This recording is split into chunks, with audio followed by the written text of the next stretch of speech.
All right. All right, Luis, how are you, my friend? I'm doing well. How about yourself? I'm doing great. Every time we do one of these, I always comment on the music. How'd you like that? Did that relax you? Just make you Love feel? it got me pumped and It seeing all the got you comments. pumped. Yeah, seeing all the comments in the chat here. Folks from all over. We got Cowboy from Nigeria here, folks from Brazil, Iran, like all over. So super excited that all these folks are joining us today. Yeah, no, this one would be a real fun one. We talked about this a little bit before. You and I talk every week about AI and .NET. This is super exciting because one, it's a lot of fun. First off, it's just a ton of fun. And let's introduce ourselves for a little bit. My name is Matt Soucoup. I do cloud advocacy. My job's boring. Your job is awesome, Luis. So we'll just get right to you. Luis, what do you do? So I am APM over in Developer Division, and my job is to try to make AI accessible to developers and just help them build cool stuff. Yeah, and the cool stuff you do. So what we're going to be doing today is we're just going to be rolling through a bunch of kind of set the basics of what AI is, kind of get into really the stuff that everybody's been hearing about, the generative generative AI. Am I pronouncing it right? I don't know. And seeing if it's going to come and take all our jobs, which Luis, you promised me it's not. No, no. And we're just going to talk about the foundations of it, get the basics down so we can understand everything and then play around with it. We're going to see it work with the Azure OpenAI stuff and have a lot of fun because you did an amazing samples repo that has really, if you want to learn anything about .NET and AI, this is where you go. And we're going to spend a ton of time there today learning about stuff. So right there at the bottom of the screen, aka.ms/let's learn/.net/AI. What we make up in learning, we lose in brevity.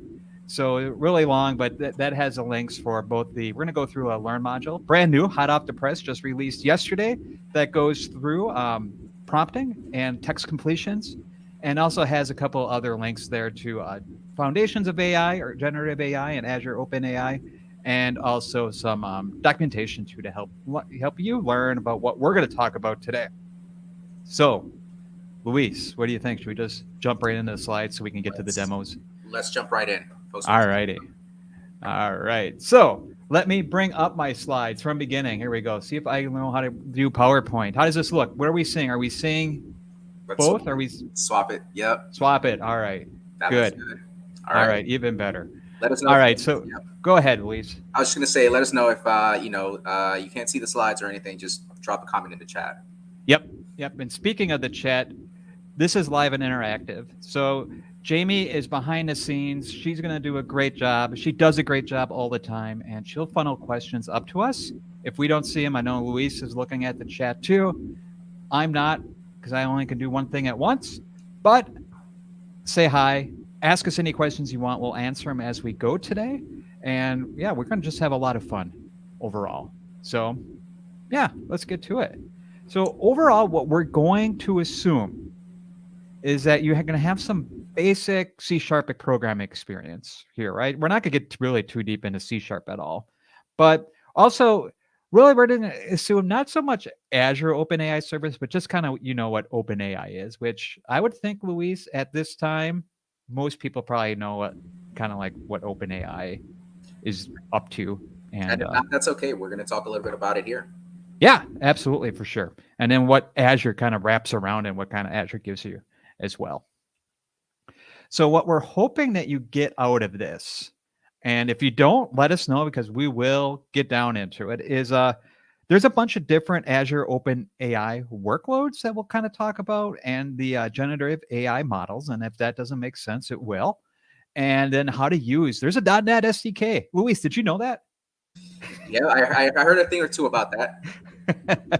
And how to use it to get at the AI models, the Azure OpenAI generative models, and then just kind of give you a fundamental, foundational understanding of completions, which I find to be like the first step in starting to use this, because we'll get into what completions are, and then learning the tips on getting better completions out of the models, and a whole bunch more. Really, we're going to get going with chat completions and then the exercises. The exercises really are the demos. And the demos are where we're going to have a ton of fun with everything. All right. That's what we're going to cover, Luis, but let's get into it because that's where all the fun is. So, Luis, give me an overview of what the different OpenAI models are, just based. Yeah, for sure. I mean, I'm already seeing a ton of questions here, and hopefully we get to address all of those All right, great. throughout the presentation here, folks. But yeah, let's just kick it off from the beginning with OpenAI models, and even let's not even get into the OpenAI just yet. Let's just talk models, right? So when we talk about Yeah, models, what exactly are we talking about? And really, the best way to kind of think about this is this essentially kind of like a function, right? It's just a stateful function, and you pass inputs in, and out comes something, right? And these models, they've used a ton of data here to, specifically in the context of OpenAI, but just models in general, they use data to learn patterns from that data and then be able to take the inputs that you give them and do something on your behalf, produce an output. So generally, that's what a model is. And so, in the context of OpenAI, we're going to talk about it in a little bit later. But basically, OpenAI, it's a company who has developed these models that sort of leverage some of the latest techniques in AI. And these models, they tend to understand language fairly well, right? They were trained on tons of text data here. And so as a result of that, it can do some, pretty impressive things with language, right? And so there's a ton of there's a few models out there with OpenAI. The ones that you probably heard most about is GPT, right? And related, so you have ChatGPT, right? And so really quickly, the distinction between those, GPT, just again, it's a model that is able to understand sort of human language and do something with it, right? And then ChatGPT is sort of the conversational aspect of that, where it's GPT under the hood, but tailored towards conversational interfaces like chat, right? hmm Um, yeah, there's a few others out there like Dolly, if you've heard about it, which kind of Bing Image Creator, for example, has out there that allows you to, given a description of something that you want to generate, it will try its best to generate an image. And you may have heard of this other one called Whisper, which is sort of a text to speech one out there as well. So there's a few models that are really useful for getting things done with language. And again, right, like depending on the scenario, right, you might choose one versus the other. And for this particular sort of session, right, we're going to focus on ChatGPT and the GPT set of models. Gotcha. So that's like the natural language generation type of models where we can do like summarizing complex text. Like if we were recording this, which we are, we can like get the transcript and run it through and get a nice summary Hmm. of everything that you just explained to us. So that's like Yeah, one of the things that the model could do for us. right. And as you mentioned, right, like natural language is such a key component here that like as opposed to, when you usually had to sort of work with these models, right, you had to identify how you would interact, what would be the interface for interacting with these models. And one of the avenues that this sort of opens is now natural language becomes that interface. Natural language becomes the way that you express your intents and what you want these models to generate, right? And when you sort of use natural language, right, sort of the possibilities sort of become endless as to what you could do with natural language because it's so expressive. Yeah, that's awesome. And and you could do like coding too, right? You can say, you know what, I want to do an if statement, and it's really good to come out with the code. And I heard, Luis, and tell me if this is wrong, that was kind of like an accident when initially, like all of a sudden, they found out these models were good at producing code. Like they didn't expect that to happen, but it just kind of when they were coming out, it turned out it was good at producing Yeah, code. that's that seems to be a fairly general sort of thing that when these models are developed, right? Like because language is so expressive, you could think of computers. We have different languages. We call them programming languages for a reason, right? And so it's just another way for people to express sort of logic and intent, and get the computer to do something on their behalf, right? And so yeah, like at first it was just like, well, we got a whole bunch of text data, and let's see how far we can get it. And then pretty soon it was like, oh, it could translate from one language to another, it could generate code, it could do all these things again, right, because of the power and expressiveness of natural language. Cool. All right, then. So let's take this into generative AI. How Yeah, kind of bring me up to date here? Tell me. sh- sure. Yeah, so going along with what these models produce, right? Not to get too deep into the different types of AI, but you can think of generative AI as a subset of the broader AI umbrella. And in the context of generative AI, right, it's using these models like those from OpenAI to generate and remix sort of information to create or generate something that's relatively new and more importantly sometimes even relevant to whatever it is the task is at hand. Um, and so and so but the things that it could generate I mentioned earlier, for example, with models like Dolly, you could tell it, I want a picture of a duck, or I want to see a duck in a pond. And it will take that language and try to generate an image that resembles the instruction that you gave it, right? The description of an image that you gave it. Okay. Yeah. So that's essentially what it is. Okay. So you're generating something new based on what you tell it. It kind of comes up with Yep. new Exactly. stuff. All right. Exactly. Yeah. Cool.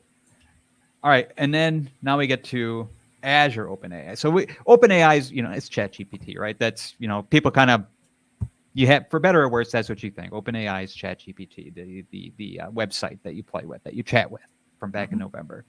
Now, Azure OpenAI, how are these together? What's the Luis, just Yes. lay it on us. Yeah, yeah. So the Azure component, right, is if you already have, whether it's your data, your applications, your services, whatever it is, right? Like if you are already on Azure, Azure OpenAI service, right, just provides you the ability to deploy these models on the Azure platform. And so again, all the integrations that you sort of become used to from Azure, right, with the different services and products that Azure offers, right, that integration is just really tight there, and it really gives you a very complete experience on the Azure platform. And yeah, so that's really what Azure. And there's actually a really good article in the documentation which Matt sort of put together as part of that collection that we showed earlier, which explains a little bit more about OpenAI versus Azure OpenAI and the differences there. So I would recommend checking that out as well for further detail. Yeah, cool. One of the things that I like that Azure gives you over is like managed identity. So if you have an app service, let's say a website, and you need to get at your Azure OpenAI service, Azure OpenAI service, you can use managed identity to get at it, and then you have your OpenAI models underneath, and so then you're kind of getting all the goodness of OpenAI through managed identity, which means passwordless. So you get all that extra security built in.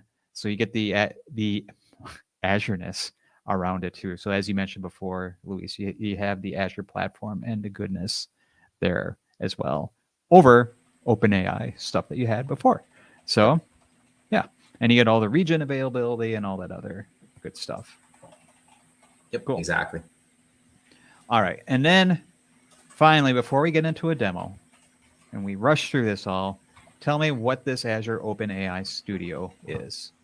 And Yeah, we'll show it. so yeah, for sure. We'll show it in a bit, but basic description is it's this portal inside of sort of Azure where it's probably the easiest way to get started, just tinkering with what Azure OpenAI has, right? And as you can see from the screenshot, you can sort of start off with the different things that these models can do, like summarizing text, classifying it, natural language, right?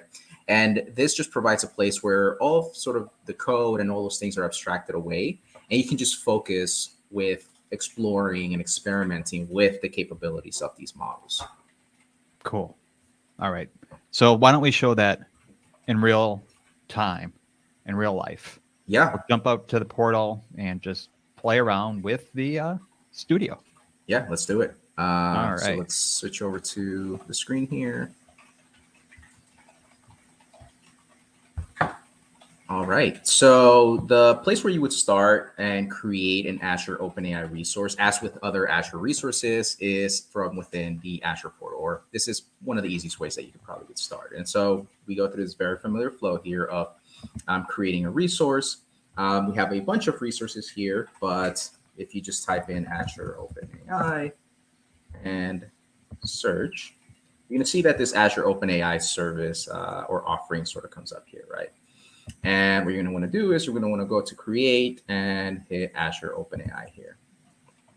And what that's going to do, it's going to take you to this form here that you need to fill out. To save myself a few clicks, here I've gone ahead and pre-populated that already. So if you have a resource group already, you can just select that one, or if you want, you can go and create a brand new resource group just for your OpenAI sort of deployments and services. In terms of the regions, I've gone ahead and let me actually go with Canada East here, because why not? Go through the standard process, pick your pricing tier. And when you're satisfied, just gonna go to next tier. Sure, we read all of that. And eventually it's gonna tell us that we are ready to go. So let's go ahead and create that. Now it's gonna take a few seconds here to deploy, right? So in the meantime, it's gonna take us here. What I'm going to do is I'm going to kind of switch over to a resource that I already created. And so this is one that I already had existing. And so if I were to open that up, it's going to give us information about the service. And the easiest way that you can access the Azure sort of OpenAI Studio is by going over to oai.azure.com. And then if this is your only service that you have, it's just going to sort of default and bring you into this Azure OpenAI service portal experience, right? And if not, it will sort of prompt you, if you have multiple services out there, to choose the one that that you want to use for this. And as you can see here, there's that chat playgrounds, completions playground. I think I saw a question somewhere earlier about bringing your own data. And so this kind of allows you to tinker with that experience here, as well as the Dolly playground. And this is the example where I showed that you could give it natural sort of language, and then it's going to go ahead and generate an image for you here. Right? You're going to see that there's a few things. So a lot of this, what you're seeing here, is also represented here in this playground, right? Depending on whether you want to use chat or Dolly, right? Those are available to you. But more importantly, this is the place where you manage the service, and you're able to see data files that you have available, any quotas. But probably the main place that you're going to want to start off here in the playground and this portal here is you're going to want to go to, excuse me, to the deployments here. And what the deployments are, they are the different models that you have deployed on the Azure platform that you can then use inside of your applications and, start generating text, images, whatever it is that you choose. And so to create a new deployment, you just go here to this create deployment step here. You choose your model. You're going to see that there's a whole bunch of them here. But the one that we're going to be using throughout this session is this GPT-3.5 Turbo. Now, that's a pretty lengthy name, but this is basically the model that powers ChatGPT. Right? And so if we were to choose that and we were to give it a model name, our learn chat model, right? What this does is it allows you to deploy sort of different models or different versions of the model. Maybe you have a service that does certain, that's being used for a specific purpose. And so you might want to separate that model or reserve the capacity for the model for that one task while using another model for sort of, testing or doing other tasks as well. So when we choose create here, you're going to see that you're also able to sort of set the content filter here, as well as what the rate limits are. Let's go 30K just to not go through all our quota here, and click on create. And now what this is going to do is it's going to create a deployment for us. It's called the Learn Chat model. It's being backed by the GPT-3.5 Turbo model. Right? And you can see additional details about that. And so now what we could do is we could use this Learn Chat model to do sort of, the different completions that are available to us. Okay, so that's basically how you go about creating a resource through the Azure portal for Azure OpenAI service, how you go about deploying a model. But now I'm just going to show really quickly what the playground here has to offer. And so if we go over to chat here, for example, sure, I'm not going to configure this just yet. I'm not going to get too deep into sort of this layout here, but essentially, what I want to do is use the default template here, the system message, which provides guidance for my model here, telling it that it's an assistant that helps you find information. And then there's this chat session here, which is where I can just start chatting with the model, right? And you can see here that I'm able to configure additional things, such as which deployment I'm using. And you're going to see that the Learn Chat model is also available here for us to use. So let's choose that one. And then let's just, I don't know, let's start chatting with it. Let's see. Let's see if it actually knows it. This is completely unscripted. So let's see. Where can I find videos of .NET on YouTube? Oh, so it says you can find videos of .NET on YouTube by searching .NET C# programming under the user search bar. .NET tutorials, yeah. So that's kind of the different places that you can find information here. And so now what it's doing is I'm asking it questions, and I'm using the model GPT-3.5 Turbo deployed as Learn Chat model to generate some data for us here. If we ask it something like, I don't know, what color, I don't know. Actually, you know what? Let's try something fun here. Folks in the chat, is there something safe for work that you would like to ask? And we can sort of try it out here. Let's actually take one of the questions.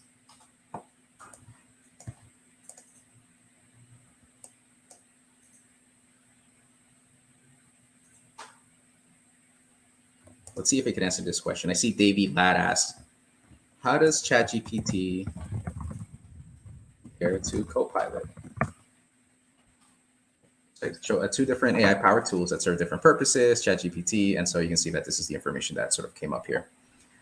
So yeah, and so right now the model is just using the data, some of the data that it was trained on, to try and generate a response here. And you can see that for the most part, right, this gives a pretty sort of accurate answer here.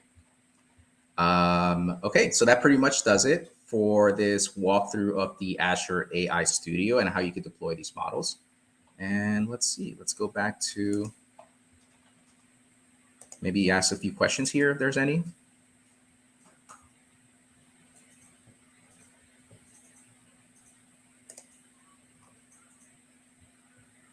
Or do you want to, Luis? Can you see them, or I can make them up too? First, because I have questions. All right, here we go. I'll read them. Luis, you answer them. All right. So does the Azure OpenAI service, or ML.NET, support vision transformers for image classification? Yeah, so that's a really good question. And so if we were to split it apart, Azure OpenAI service only uses sort of it only uses the OpenAI set of models, right? And so that would be your DALL-E, ChatGPT, or GPT-3.5 Turbo that we saw here. And so in the context of image classification, this, or at least the models that we sort of showed here today, right, they don't do or perform the task of image classification. On the ML.NET side of things, the current model that is being used for the image classification scenario in ML.NET is not a vision transformer, right? But ML.NET does support image classification. And also the other thing that I'll sort of call out here is that even though image classification is not part of the Azure OpenAI service per se, you could also leverage a ton of the other sort of AI services that are out there, right? The Azure AI services that do support also image classification, right? And so there's different options out there for you, not specific to the vision transformers that Jose is asking about here, but there are a few options if that's what you're looking for. All right, cool. And this one from Sarosh. Any code samples in C# using Azure OpenAI with your own data? Luis, we were just talking about that yesterday. Yes, we were. So there is a sample out there. I think, Matt, it should be part of the collection that you put together there. If it isn't, it will be. Perfect. Okay, so make sure to check that out. And that's where you'll find that. And also the other thing that I'll add here is that using Azure OpenAI with your own data can have many different things. You don't need to go and sort of hook up this massive service that's connected to your sort of databases and your data sources, right? There's some techniques that I think Matt's going to talk about in a little bit, right? About in-context learning and adding context to these prompts. right? That can help you use your own data or relevant data to help the model answer questions. Yep. And that link is aka ms/let's learn/.net/AI. All right. Thank you, Visual Studio on Twitch. All right. All right. So can you convert Python/pickle model algorithms to .NET, Luis? Yeah, good question. Not that I'm aware of. So to clarify for folks, give context, Pickle is just a serialization format, which I believe is specific to Python. And so .NET, converting that or bringing that into .NET, I don't think it's technically possible. Happy to have folks correct me, but as far as I know, short answer to that is no. All right. So we have to get a better naming. We have to get some kind of pickle into .NET. I like that. I like that good. But anyway, so well, that's actually cool because maybe I'll show it once we get to when I'm doing a demo, like because you can actually. Anyways, we'll get to it. But yeah, hold Yeah. on, everybody. We'll see if something's possible. And then for a client saying, what does the Microsoft Machine Learning Server do? Yeah, I'm not sure. Maybe, Clarence, maybe you could clarify that question. If you're referring to the servers that are hosting these models, and then I'll sort of go with that. And again, in the chat, you can clarify in the meantime. So the server itself, it's hosting this model and it's accepting your input, right? It's listening for requests over the web, taking your input, processing it, running it through the model, right? Remember how I mentioned earlier, the models are basically just a function, generates the output, and then returns it back to you, right? And that's basically what you're seeing here. So it's taking my input, processing it through the model, returning the response, which is this. And that's kind of what you're able to see here. And so I hope that answers your question. So, Luis, okay, we have another MJ Bozy saying, I'm not too familiar with the Azure platform. So, would the models be replicated onto my cloud storage, or is it the same infrastructure that ChatGPT uses? That's a really good question. I actually am not too familiar about the infrastructure. I would guess that the answer will be the former, right? That whatever you deploy is sort of on your subscription, on your tenant, that sort of infrastructure. But I'm actually not too sure exactly how the infrastructure maps out.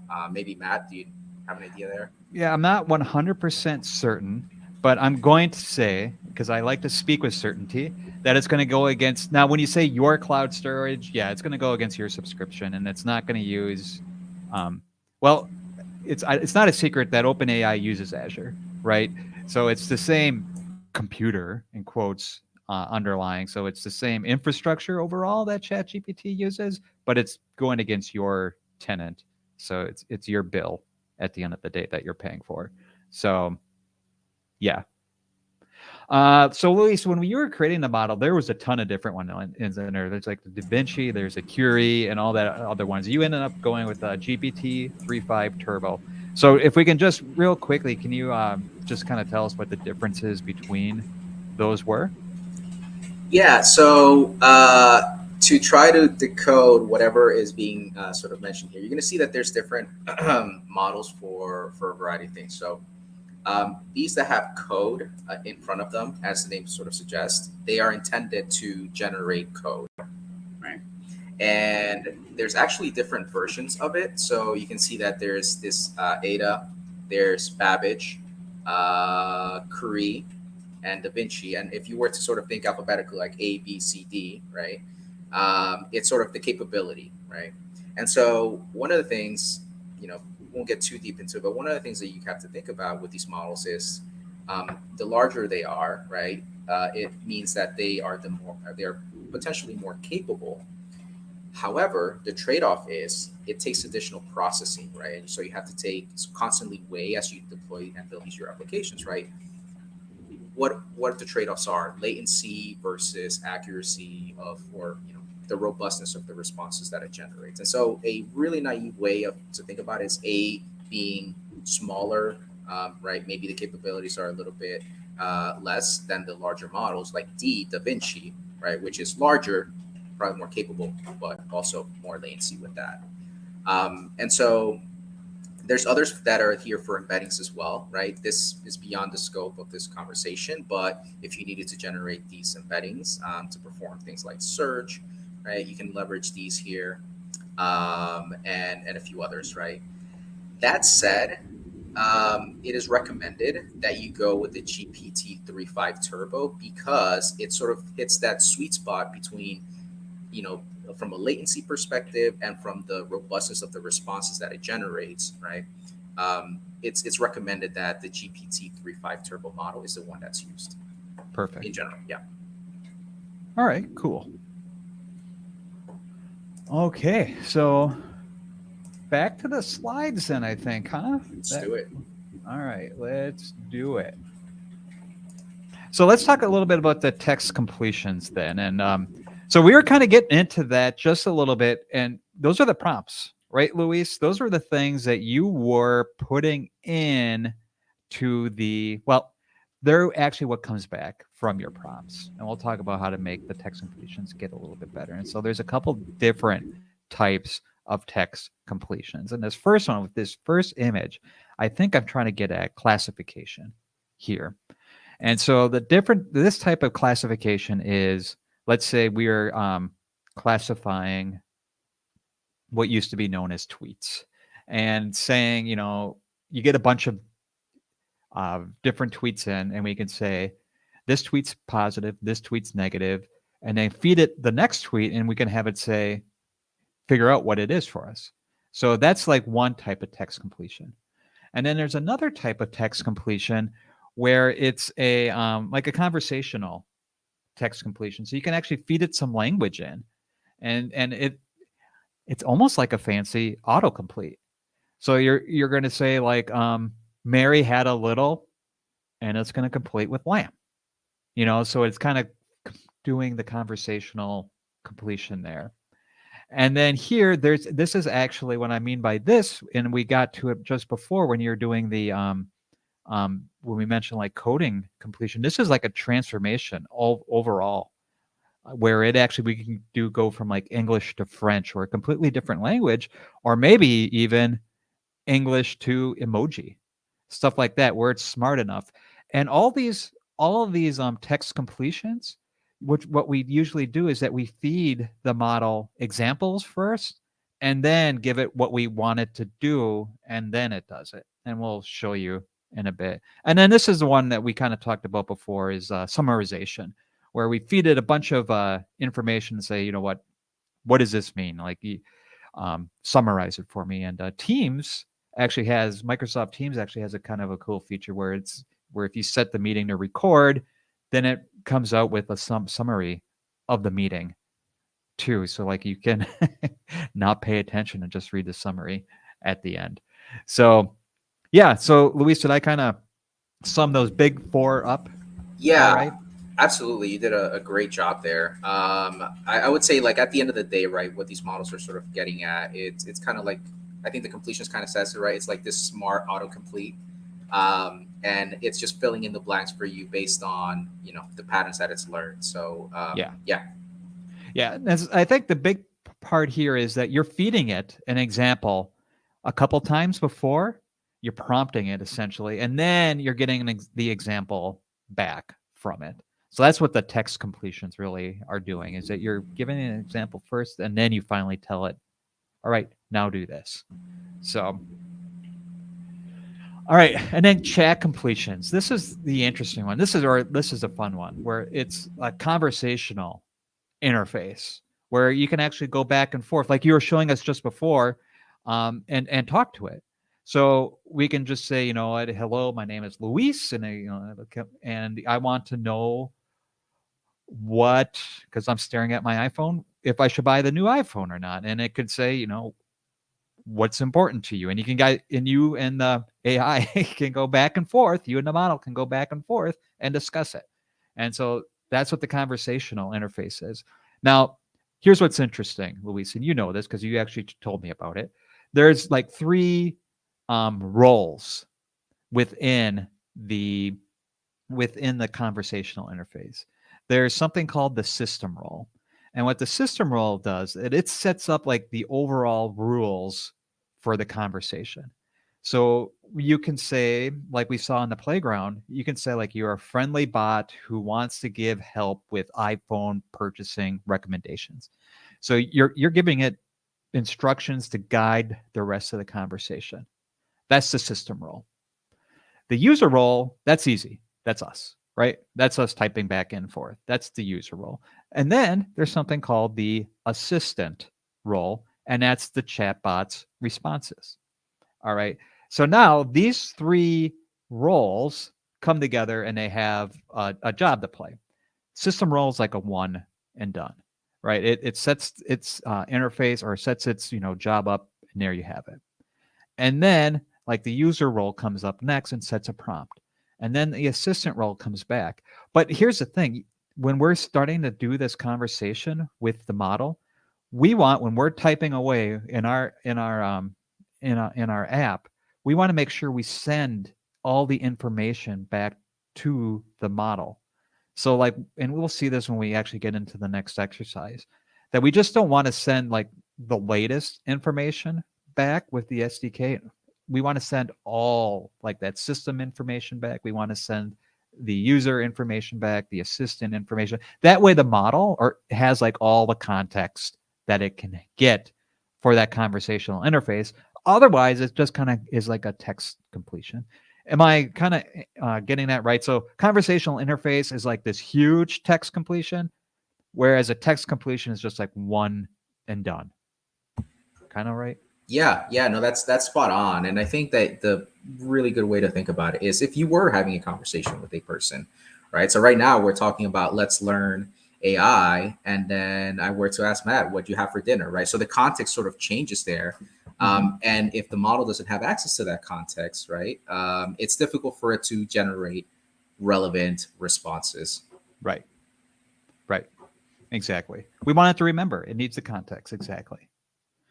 So, Luis, let's show off then the .NET SDK, create our first app with it, and then keep on moving. So then we'll do text first, and then we'll kind of talk about how we can make our prompts better, and then do some conversation with it. But first things first, let's actually take what you did before in that chat playground and bring it home into a .NET console application.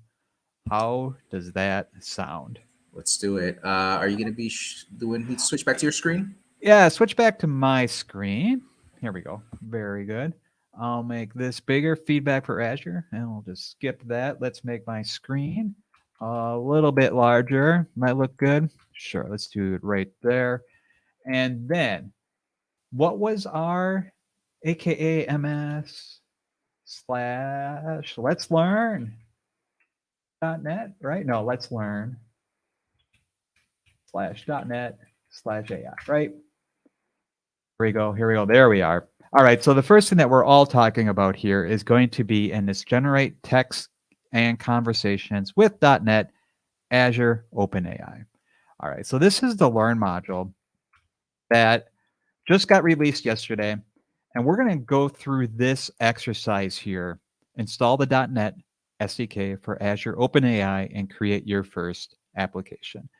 So let me bring this over to this side of the screen. Yep, reminder. I made it to that. And go like this. And I'm watching over here. And I'm going to go like this. Open up VS Code. And I'm going to go over here. Test secrets. That's not what I want. How about I just open up?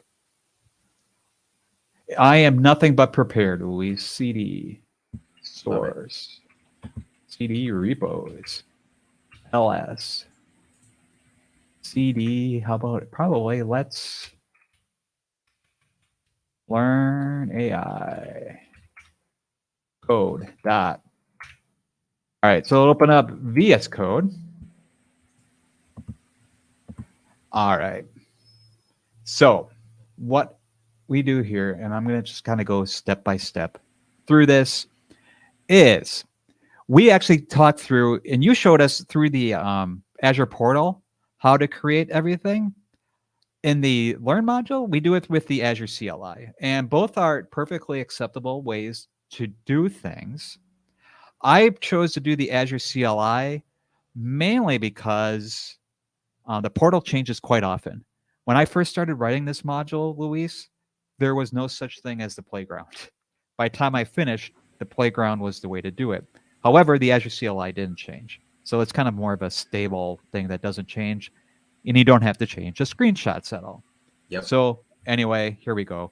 I just wanted to point out the model name here, GPT-3.5 Turbo, and so on. And we can go through and it shows you actually how to get the endpoint name and then your key, which you're going to use to actually communicate to the Azure OpenAI model, which is nothing but REST APIs. Pretty cool. And there's a .NET SDK, though, to help you communicate with it. All right. So, all that said, I have it created. I'm in it. I'm calling it Learn Pet Store. And I have my keys and my endpoint right here, which I'll need to grab in just a second.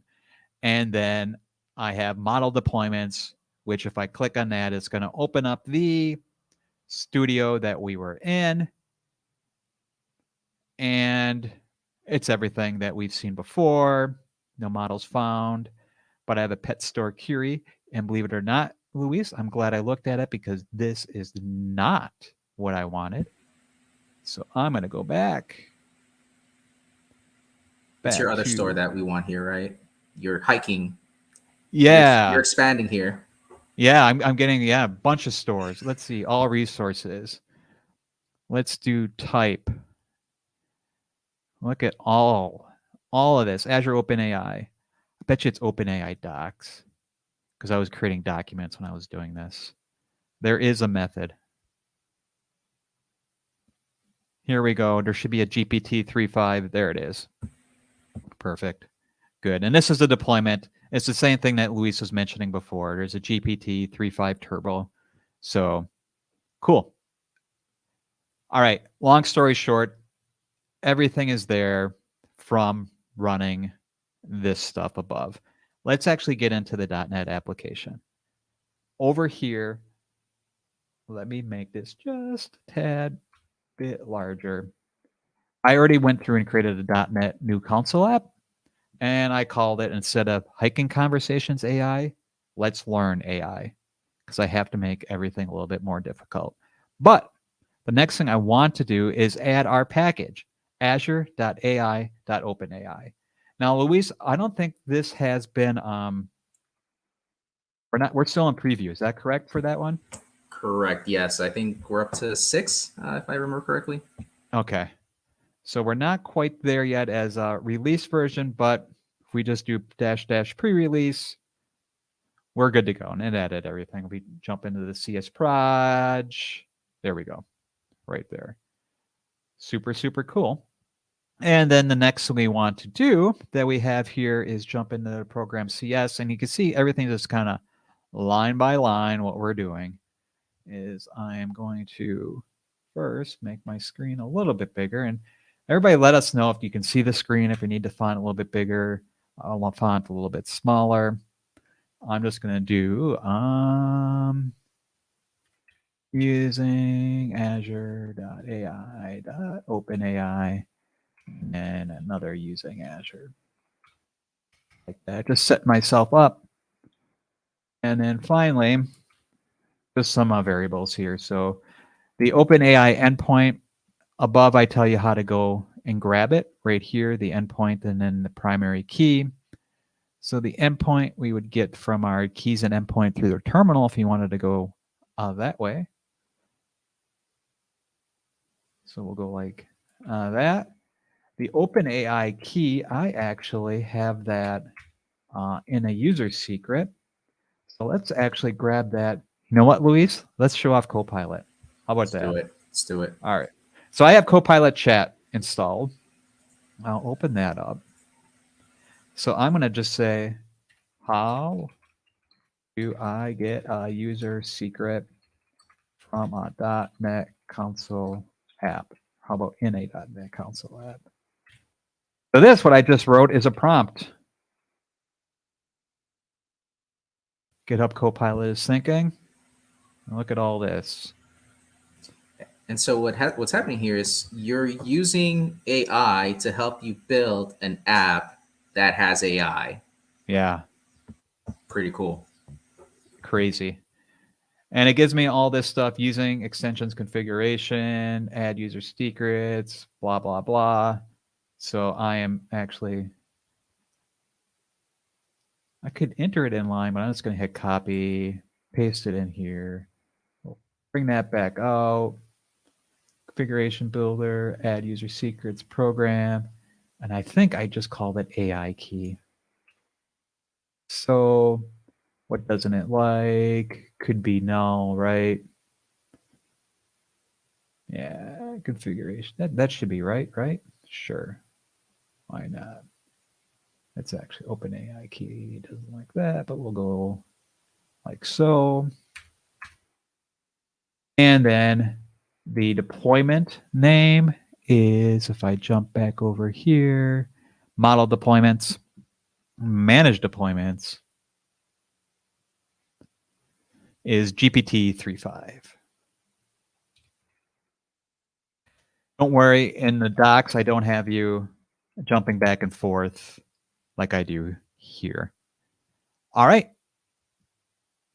So then the next part is just kind of newing up our client and everything now that we have all our variables set and so forth. Getting the new URI for the endpoint, setting the credentials with the Azure key credential, which is part of the Azure SDK, not the Azure OpenAI SDK, but the Azure SDK, and then newing up finally the OpenAI client. So now we actually have access to it. Then let's create the system prompt here. First is we're going to set some completion options. And so Luis, tell me a little bit more what these completion options do. What are these values in here? I mean, we don't have to get super into it, but just kind of what are we trying Yeah. to do in there? Yeah, so as we mentioned before, right, like these models, they're basically one big smart autocomplete, right?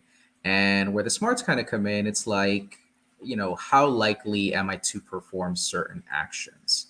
And sort of also the behavior of the model. So the ones that you probably want to pay the most attention to out of all of these are the tokens and the temperature. So the models have a limit on sort of how much text you can pass into it, right? And how much it can generate as well. This is typically known as the context window. And so in this case, what Matt is doing is just telling it, look, between my prompts and the responses that I get, I'm going to be using 400 tokens, which I forget exactly what the limit is on GPT 3.5 Turbo, but it's definitely well above 400. And so that just ensures that you're staying within the limit that these models accept.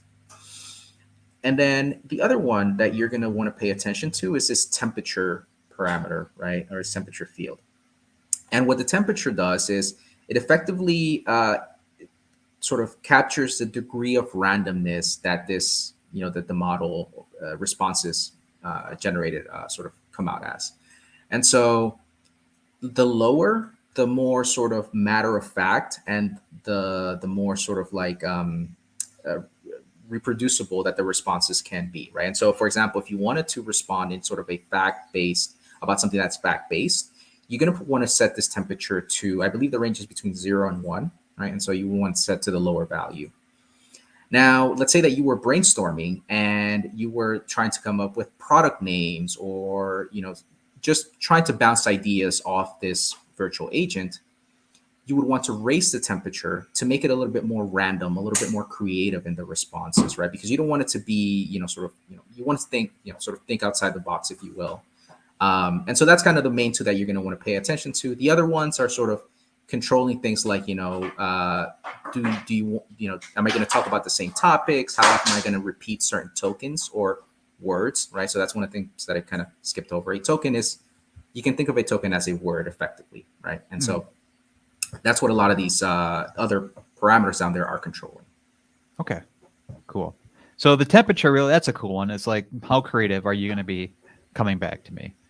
And yep, and the tokens is how much are we going to be talking back and forth, essentially.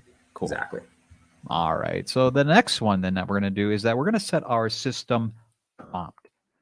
And this is fun in that we are setting essentially right here the parameters for our bot. And Luis, you and I both like going on hikes, which I just found out a couple weeks ago. And yeah, so here it is. Like we're saying, you know what, system, overall chatbot, you're a hiking enthusiast, right? And your job is to help people discover fun hikes, right? And you're going to be upbeat and you're friendly. And then very first, you're going to ask people what type of hikes they like to take, and then you're going to suggest some. So we're just setting the basic parameters of what the overall interaction in our conversation is going to be. Next up then is that we're going to start using the API to set a chat message. So instead of like a text completion message, we are doing a chat message, and we're saying, you know what, this is going to be the system one right here, new chat role system, passing it the system prompt, and then we're adding it to the overall completion options right here, which we were talking about before with the tokens and the temperature, saying it has a messages collection on it, and we're adding the system message to it. Cool. And now, finally, we get to initiate the conversation. Let's actually put some space into here. And the user greeting. You know, hey, this is us. This is the user. We can call it like Matt greeting here or something. You know, hey there, recommendation bot. Can't wait to hear. So I'm just saying hi. You know, I'm kind of firing it up here. And here's the cool part right here. Another chat message. Chat role dot user saying, you know what, this is essentially incoming. And then again, adding it to the completion options. And then what I'm doing here just for helping when because it's a console app, I'm just saying user output, user greeting, just so we can see what's going on. Cool. And then we call it. Calling is doing the OpenAI client, the thing that talks to our model. And we're just saying, you know what, get the chat completions. It's async and await. So that way you don't block the UI thread, telling it what deployment we're using, and then sending it in all the messages and the overall parameters. Boom. There we go. And then finally, we get an assistant response. It comes back with a response. It has a bunch of choices on it and then the message. So Luis, explain to me here why we have more than one choice possibly coming back. Yeah, so it kind of goes back to the sort of the different options that the model has, right? And so if you sort of wanted to get different variations of responses, right, the choices sort of give you an option to choose, you know, among the different options. But here, we're just going to assume the first response is the one that we want, and so that's kind of what you're, you know, if you're here from this code sample, you're just indexing on the first one here. Okay. And know what I'm going to also put in here? I'm going to do an environment new line. Spell it correctly. Environment new line, just to make things a little bit easier to read. Like so. All right. And then let's do it. Let's do .NET run and see if I copied and pasted correctly. Let's do .NET build first.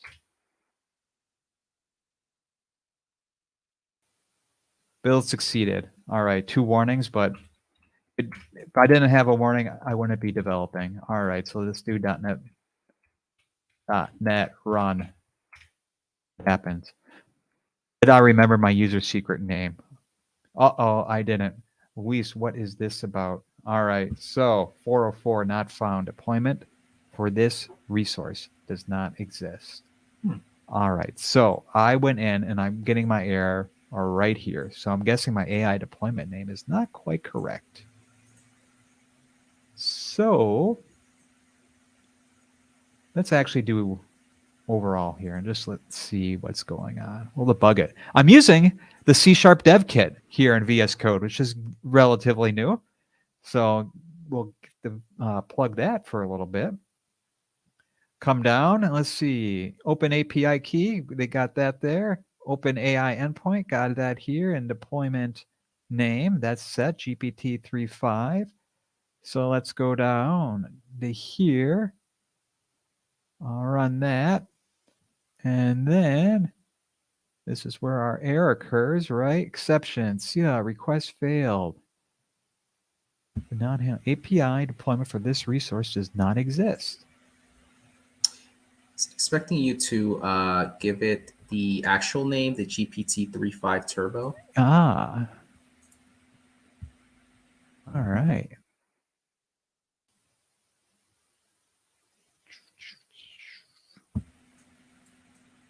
Do that. Let's go like that. We won't set an actual try catch around that because that wouldn't actually be live coding then. All right, let's step over it. Ah, interesting. Louise. I don't API know. deployment for this resource 404 not found. What is going on? Model name GPT 3.5 version. Deployment name GPT 3.5. What is going on? Cancel. Yeah. So Mhm. while we're debugging Yeah. that, there's a few questions here that maybe we can sort of get to. Let's see. Is there a local development version of OpenAI Studio to run local machine with native GPU and avoid excess clouds in cost? I'm gonna say no. This is all web based, as far as I know. Matt, do you know of I any other don't option? know of anything that's local. No, I Gotcha. don't. Yeah, that would be kind of cool though if there was one. Hmm. That'd be super cool. Why am Oh, I getting that? so MJ Bosey, how do you connect to the deploy models? That's what we're trying to figure out right now. Yeah, So bear with us yeah, while we connect to the models. But short answer: use the SDK, and yep, we should be able to connect there. yeah. Let's try totally different. I wonder if I have the wrong key, Luis. That might be a reason why, right? Well, I'm getting a 404. I can't find. It's coming through fine. Yeah, I checked the endpoint as well. Oh, you know what? I think you may have used the pet store endpoint with. So maybe Ah, try that. Let's see. Brian Riley here asking, what is the proper way to handle errors with GPT? Could you expand on that, Brian? Um,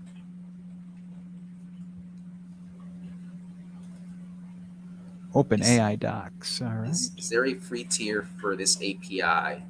That's a really good question. I would actually take a look at the pricing while you're doing that, and I'll sort of like see if we can face it into the chat here.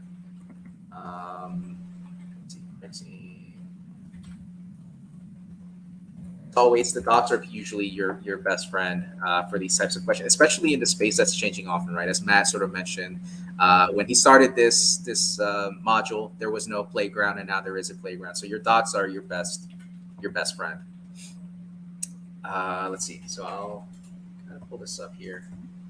OpenAI service. I'll drop it in the chat so that Jamie can sort of add the details here. Um, yeah, so I would say take a look at that. All right, are there .NET models trained to the latest .NET 8 and C Sharp 12? Well, a few things there, which Zial Murtaza, that's a really good question. That's going to help us expand on a few things here. So these models, I forget exactly when. I believe 2021 or 2022 is when the latest, or one of the versions of GPT 3.5 Turbo was last trained. And so there's usually a lag between what's available in the models and sort of what else is happening in the world, right? And so considering that .NET 8 and C Sharp 12, specifically .NET 8, right, hasn't come out yet, make sure to tune into .NET Conf and in November, because we're going to be announcing all the great things with .NET 8. .NET isn't out yet, right? And so the models have not yet been trained generally on this types of information, right? So if you were to use, for example, a GPT 3.5 Turbo now that's available through Azure OpenAI service, right? That would not have information about .NET 8 because, again, it's not out yet, right? So I would suspect with time, right, that's going to get better, but at the moment, it's not an option. All right. Okay, we'll do one more. All right, can I From train and sorry, go ahead. yeah, go ahead. Oh Code yeah, boy. Let's see it. Cowboy. Yeah, can I train a regression model and the others using Azure? Yeah. So it depends on what you're looking for, as the answer that everybody loves. Specifically with Azure OpenAI service, again, it's only working with the sort of OpenAI models, right? And so the OpenAI models themselves don't really train regression models or perform any of your classical machine learning tasks. That said, there are options and services out there, right? Like, so for example, ML.net, Model Builder, that can help you train regression models. Also have Azure ML, which sort of helps you do that as well, right? So there's definitely options out there. It's just not through the Azure OpenAI service. Okay, All right, I got it working. awesome. All right, so here what the deal was. I was using the wrong API key from the wrong deployment. I This see. is why you don't mess around and have a bunch of different stuff everywhere. So anyways, we got it up, we got it running. Let me make my window big, and then I will put breakpoints so we can see the chat happen in real time. Alrighty. I would have thought I would have gotten like a 40 or 403 or 401, whatever the Right, like not resource authorized. Right. Yeah. That's it. But all right, so here we go. We don't need that one anymore. Let's do, okay, good. Stepped over user. Hey there, recommendation bot. Can't wait to hear what it's stored for me. Cool. Adding that, calling out, came back, right? And now let's see what the AI says right down here. I'll unhighlight it. I'd be happy to help you find a great hike. What type of hike are you in the mood for? Scenic, challenging, peaceful, and easy? Do you prefer forests, mountains, or coastlines? So what we're saying, you know what? You ask people what type of hikes they'd like to take, and then you suggest some. So it's doing what we want to do. We set the rules, we greeted it greeted us back, and then now it's asking us for some well, it's asking us what we want to keep on doing. So let's continue. Let's continue that conversation then. And then I'll go down here and I'm adding right back here this assistant response. I'm putting it back into the completion options. This way it has that context again. And I'm going to add a new hike request. And this hike request overall, what I'm saying is I want a strenuous hike near where I live that ends with a view that's amazing. So I'm being pretty vague here on purpose, right? And so I'm adding it back in, hike message, user role of user, putting it back in, and then I'm calling out everything again. So again, let's just do environment new line, and then environment new line so we can see things a little bit easier. So the point of everything here that I wanted to show off though is this: adding the response back into the completions options, adding the new hike message, what we request, back into the completion options, and then we're calling it again, and then we'll see what comes back out. I'll clear my breakpoints, and then let's run it.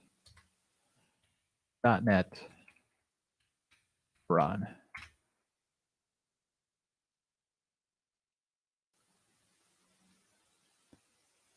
All right, so we're going back and forth. Boom, great choice. I have the perfect height for you. You should check out to the top of Mount Sinai, North Bend, 8 mile, 3,100 feet. On a clear day, you can see Rainier, Seattle, and the Puget Sound. Great. Make sure to wear sturdy boots. Cool. It did what we wanted. We have a little conversation with it, and that's pretty neat. We can make it a little bit better. Luis, did you go to Mount Si when you were just out here? I did not. I missed that one, but I'll take the agent's recommendation here and go to that one next time. Nice. Nice. All right, so let's quickly go back to the slides. That way we Yeah. And we're back to the slides. You know what? I'm sharing my whole screen. I should know better, right? Yes, let's go to the, yep, exactly. Before we get into these, though, there are actually a few other questions that sure. maybe we could sort of address here. Let's see. So we have this one from Regathian. Is there no secretless way of authenticating with the endpoint? So I think you used the this secrets. Yeah. So what I did is I used like database connection string. So I did the least secure method that you possibly could. I sent it a password.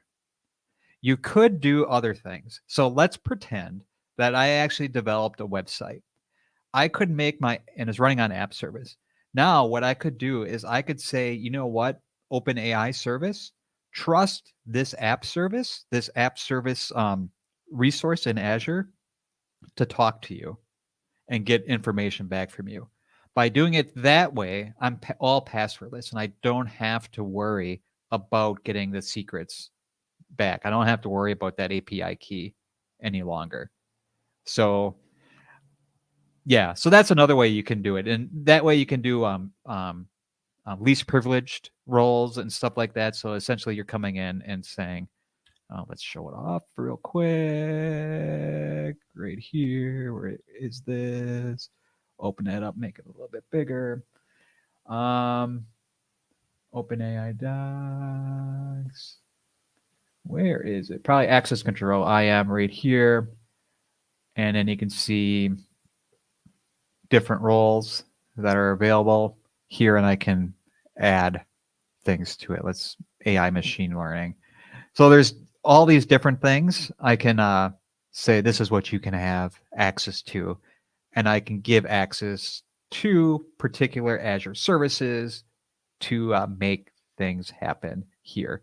I'm not sure offhand which one we want. Like custom vision reader obviously isn't for this, but it might be cognitive services.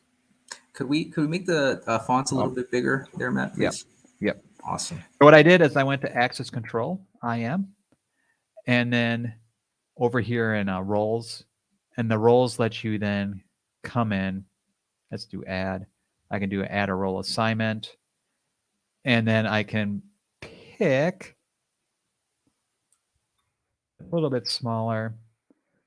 I can do a select a member, and I could add like me in here, or I can go through and add a managed identity.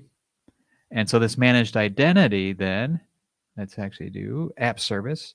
So this app service happens to be a website that I have in a totally different area. And if I do select to this, now this app service has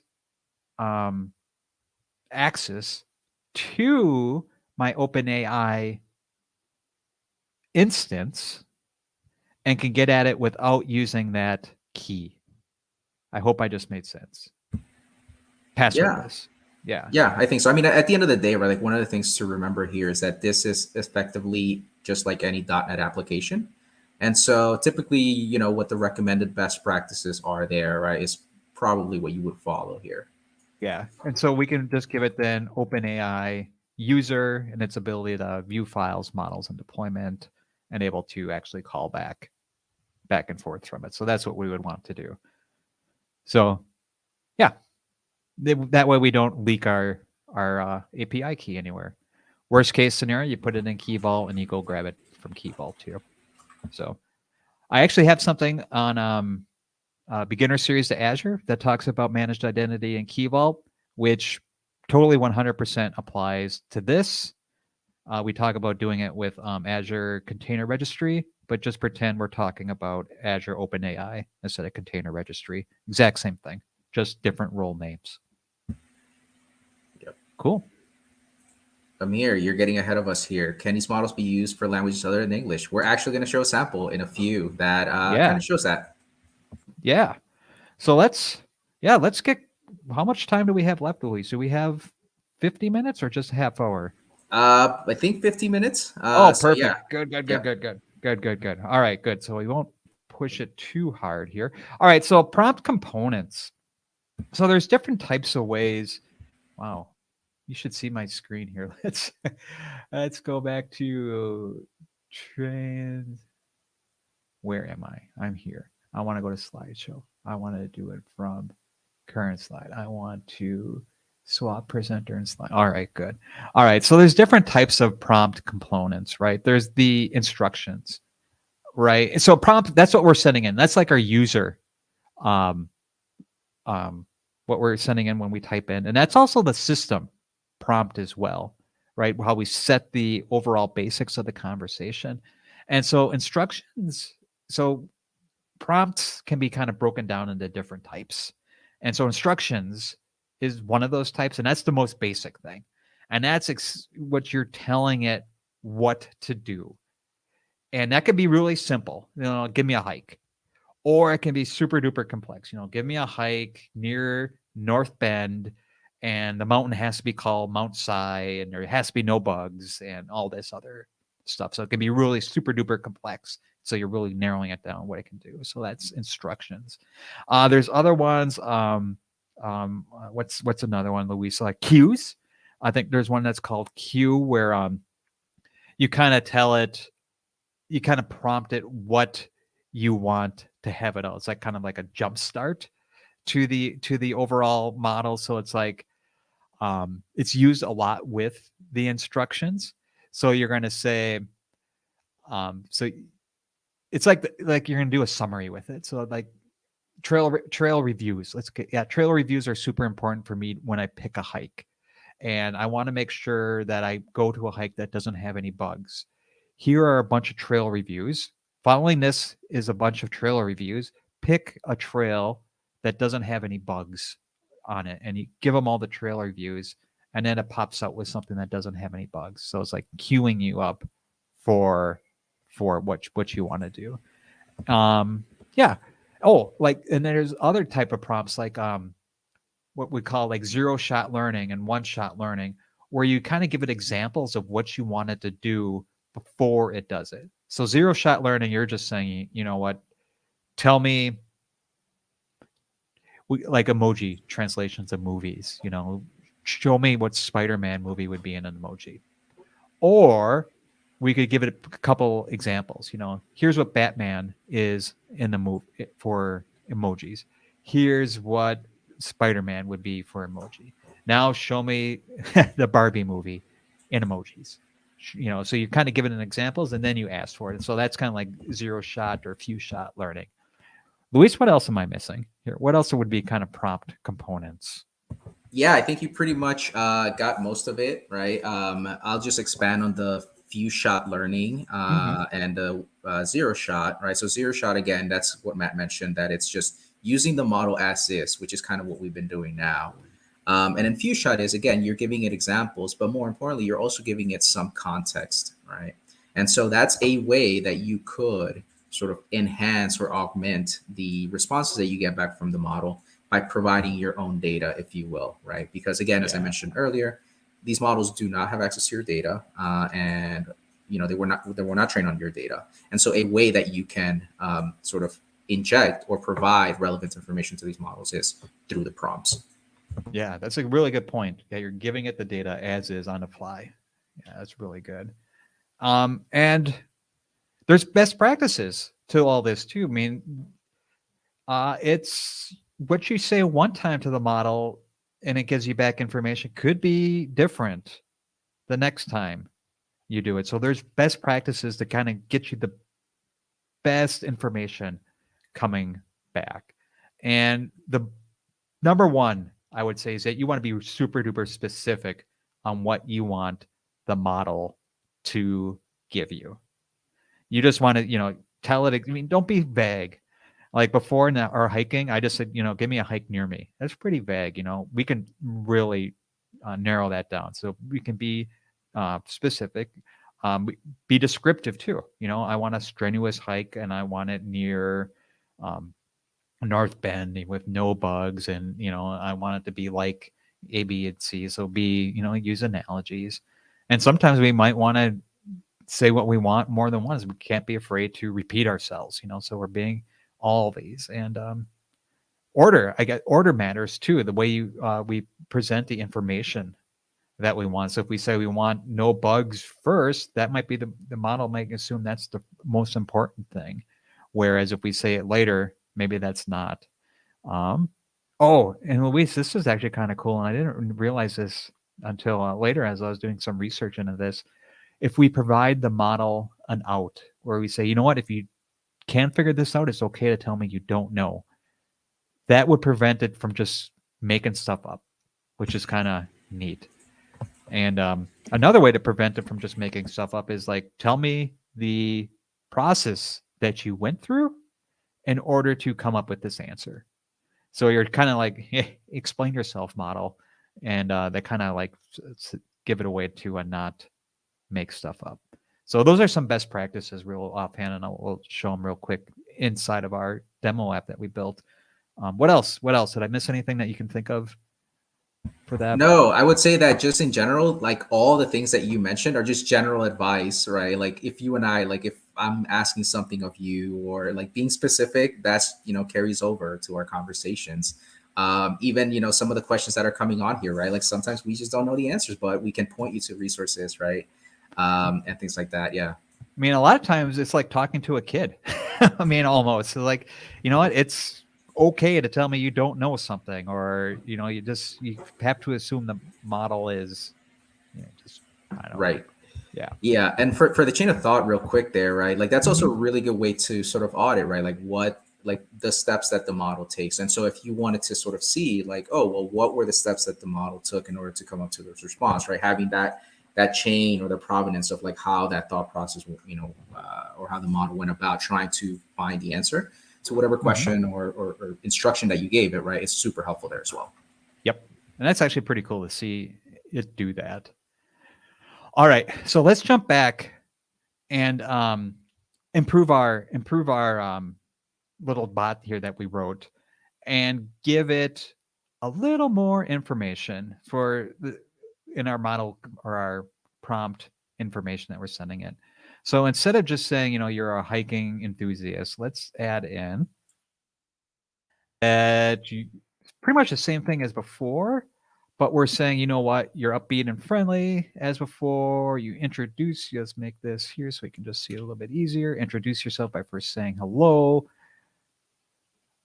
When you ask people out, helping people out, you always ask them where they're located and what type of intensity they're looking for. So we're kind of really dialing it down. We're being more descriptive, or more specific, more descriptive when we set the overall rules here. And then we're also going to say,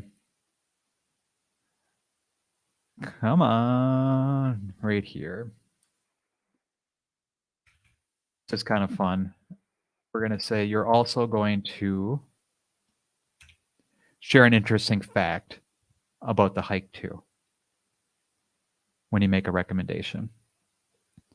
And so now with the hike request, so improving what we're going to send over to it, I'm just saying, you know what, I live in Seattle and I want to hike around Interstate 90, and I want to be view is amazing, but you know what, I don't mind driving for a while, even if it's over, let's say, the Cascade Pass. Let's really make it. I've heard the enchantments are nice. I don't want the hike to be over 10 miles. So we're really being descriptive here of what we send it. All right. I want it to be secluded. I don't want to see many people. I want it to be bug free. And I don't want to travel on any forest roads. All right.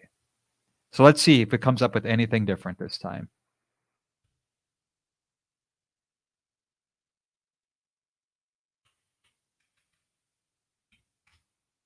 I'm going to suggest Mount Si again, Luis.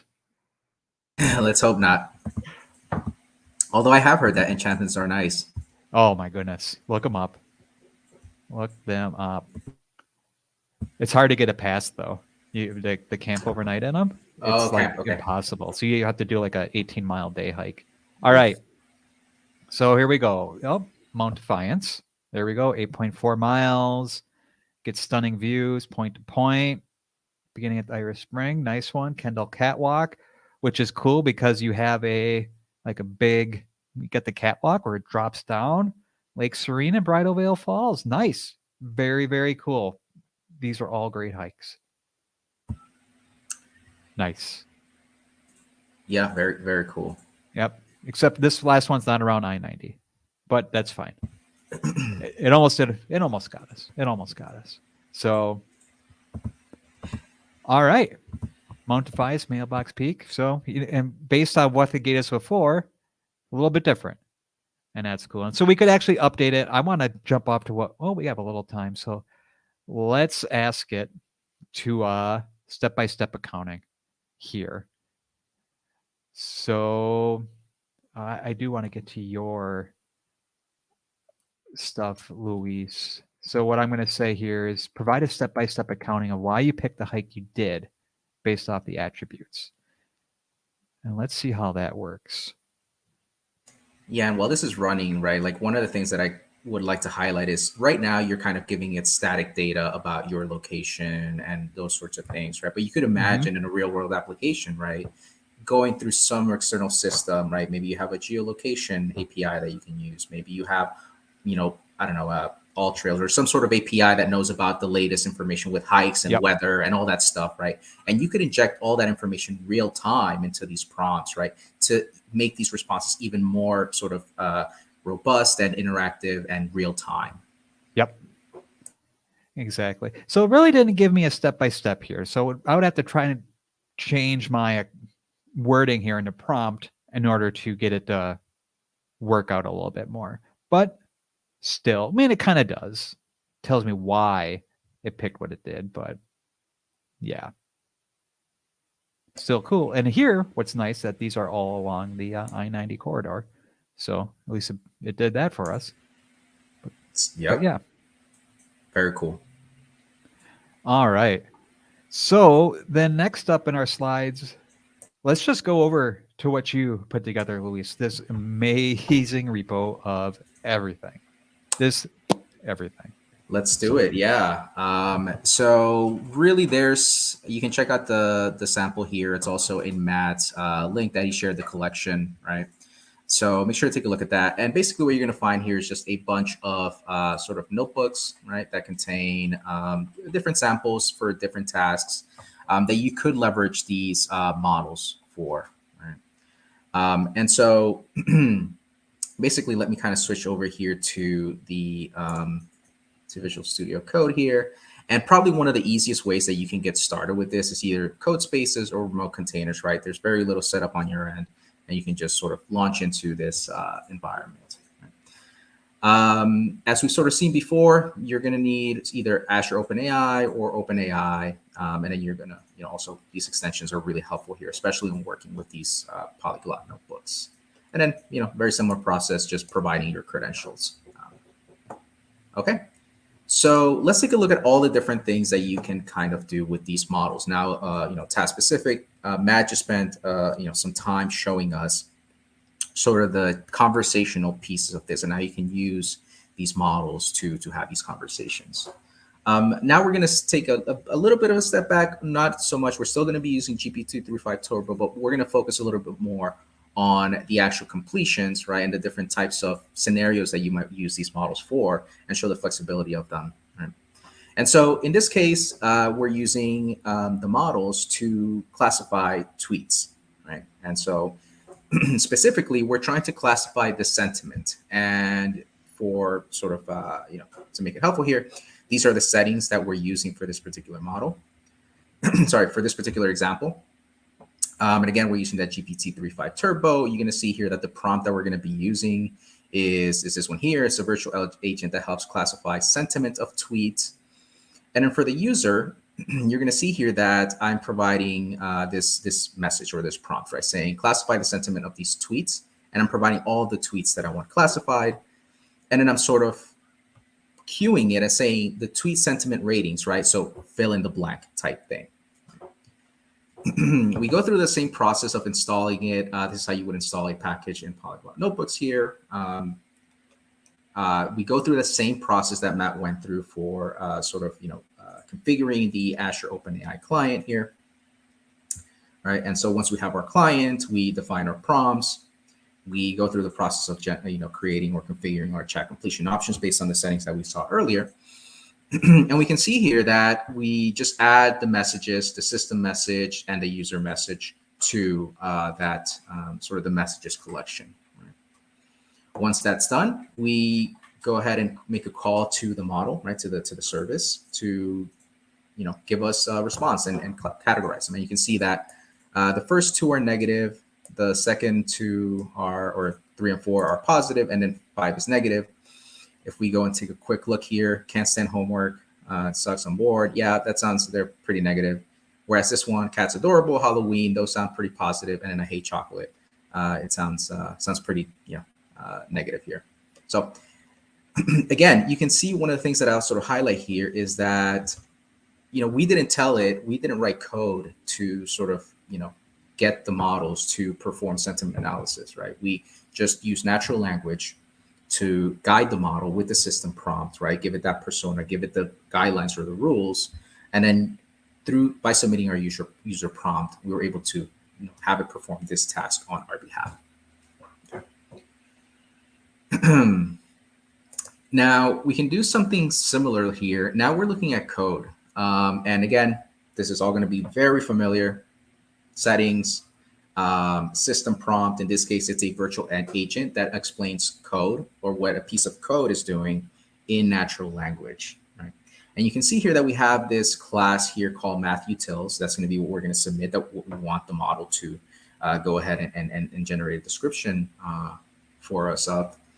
And it's going to be this code that does cosine similarity. There is stuff happening. This is just a way to measure the distance between two collections of numbers, right? And so this is really useful in these generative AI scenarios, right? But I don't really know what's going on. So I want the model to sort of explain what's going on. Again, we have that cue. Here's what the above class is doing, explained in a concise way, and then I give it a sort of a number set of steps that I want it to generate for me. Again, same process: install, configure the client, define the prompts,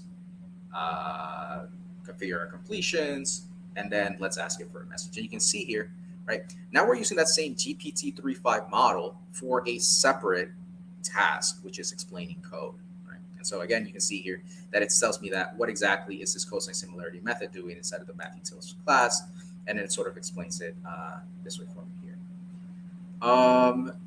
We can actually tinker with this a little bit more. This is not very I mean, it's explaining the logic of what it's doing, but it's not really doing much. Let's see. Explain it in a concise way. Do it at the level of second grader.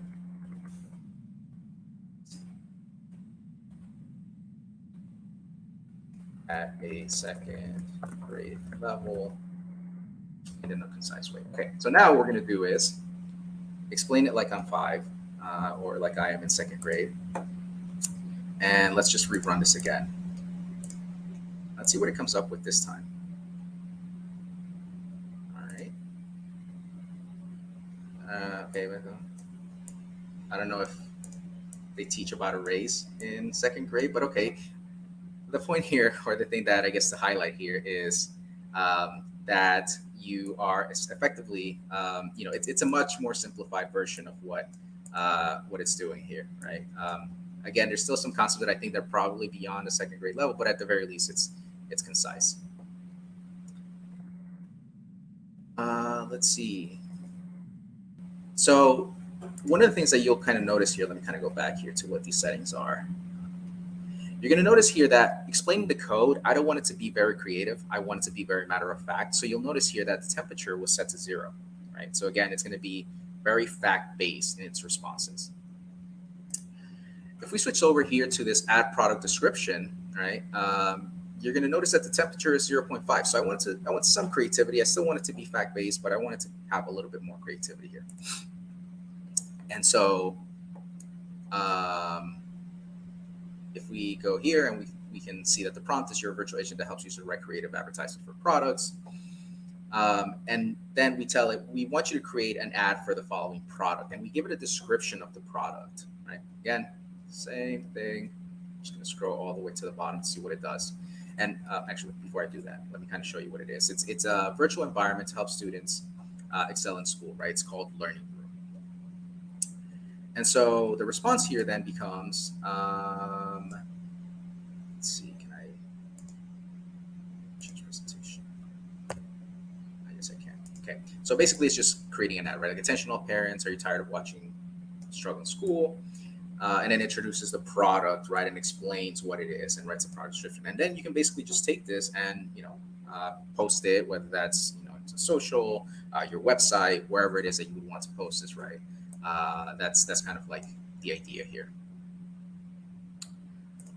Something similar happening, right? The generation aspect of it. This time we wanted to be even more creative because we wanted to just create product names, right? Based on a set of words, come up with a set of names. And so you can see here that we define the system prompt, right? Brainstorm product names, and then we also give that context, right? Or we give those examples of like, here's more or less what it would look like. And we can see here that in this example, we told it a home milkshaker maker. The seed words are fast, healthy, and compact.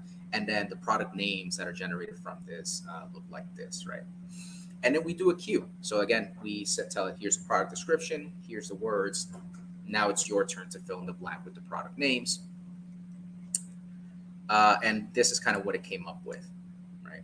And so the main thing that I hope to take away here is that, again, we're not writing code here specifically to for each of these individual tasks. You can see that everything is, for the most part, the same process. Register your client, define the prompts, set the parameters as more creative, how many tokens, that sort of stuff. But at the end of the day, it's really the prompts and the natural language, the ones that are driving the behavior of the model. And because the model is trained on natural language, right, that's really how it's able to sort of switch these contexts and generate these different kinds of responses and be repurposed for these different tasks. Let's see here. Okay, so I believe, Amir, this was a question that you had before on, does this only work with English? And so in this case, what we have is we are trying to get the model to translate a piece of English text into another language. In this case, another language being French, Spanish, and Japanese. And so for folks in the audience, you're going to have to help me with a few of these to verify. But again, still using that GPT 3.5 Turbo model, telling it that you help translate passages from English to other languages. And then we give it the instruction to translate into French, Spanish, and Japanese, right? And we even give it the numerics, right, to kind of like have an order as to how these are translated. And the phrase that we're going to get it to translate is, what rooms do you have available, right? And so in this context, again, we sort of queue it up to complete fill in the blank, same process. And then you can see here that this is the response that gets generated. And so again, both French, Spanish, and Japanese speaking folks, right, you're going to have to verify here that these are actually correct. But at least the second one, I can tell that, yes, it's fairly accurate. And you can see here that as opposed to the first ones where we're using it to sort of generate or brainstorm or come up with some sort of ideas or fill in the blanks, in this case now the scenario is translation, right? So we're still using language, but the context now has moved on and shifted towards translation. Now in this case, we're just sort of human languages, right? And that's kind of what we're trying to translate here. But the same is kind of like applicable when you talk or when you look at programming languages. Again, as we kind of talked about before, right? Programming languages are just a text-based way to represent or communicate and express intent and logic, right? And get the computer to do something, right? Very similar to how human readable language, right? Works in very much the same ways. They are a way to communicate certain thoughts, ideas, intents, and so forth. And so in this case, again, same things, GPT 3.5 Turbo. And then again, in this case, I'm telling it that it's a virtual link that helps translate code from one programming language to another. So I'm not very specific. I'm letting you lose. But if you could imagine that if your entire code base was, for example, Python, and you want to translate to C#, that's maybe something that you would want to include in the system prompt. That way it doesn't go out and generate a language that, I don't know, something else that's not Python or C#. But in this case, I'm keeping it open-ended. And I'm just giving it this prompt here. I'm saying translate this function from Python into C#, and then I give it the Python function, and I want it to convert into C#. Again, same process here. And you can see that when I have it translate, it actually does that, right? So it's like predict proba, and then it takes in a string and a numerable of x, and it applies the predict one probis method to it, right? And then this one is kind of sort of up to me. Now, why is that the case? So you can see here that we didn't give it any context as to what this predict one probe as is doing, right? And so as a result, right, it doesn't know how to implement this particular function because it doesn't have that context. Now, if I would have given it to it, that's probably something that could have been translated as well. But in this case, you can see that it's sort of left it blank, and it's like, okay, well, you need to now go and implement this logic because you didn't give me enough context into how to go about implementing this. And so it gives us additional information here as to what it is that you're going to need to do here to sort of complete this code. Let's see here. I'm going to pause real quick here for a second in case there's any questions before I move on.